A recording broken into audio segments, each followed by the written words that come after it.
RBI દ્વારા ગઈકાલ 25 મેના રોજ અર્બન કોઓપરેટિવ બેન્કો અને રૂરલ કોઓપરેટિવ બેન્કોના જે પ્રવર્તમાન ડાયરેક્ટર છે, જે આગલા 10 વર્ષ થયા સતત કાર્યરત છે, તેઓને તેમનો કાર્યકાળ પૂરો થયો જાહેર કરાશે અને એમને ડિરેક્ટર પદ છોડવું પડશે.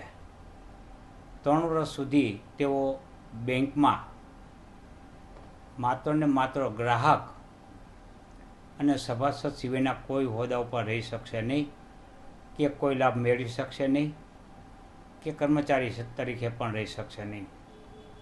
અન્ય બેંકમાં ડિરેક્ટર પદે પસંદ થવાનો તેમનો અધિકાર છે એ યથાવત રહેશે. આ ડિરેક્ટિવ છે એ રૂરલ કોઓપરેટિવ બેંક એટલે કે ડિસ્ટ્રિક્ટ બેંક અને સ્ટેટ બેંક, સ્ટેટ સહકારી બેંક, આ બંને બેંકો અને રાજ્યની અર્બન કોઓપરેટિવ બેંકો એટલે કે શહેરી બેંકો, આ તમામ જેની પાસે સહકારી શબ્દ લાગે છે એ તમામ સહકારી બેંકોને આ નિયમ લાગુ પડશે. એટલે જે કોઈ ડાયરેક્ટરે 10 વર્ષ પૂરા કર્યા હશે તેમને પદ છોડવું પડશે. ખાસ તો આ નિયમથી ફાયદા કેટલા થશે બેંકોને? સરકારનું વલણ, આરબીઆઈનું વલણ એવું રહ્યું છે કે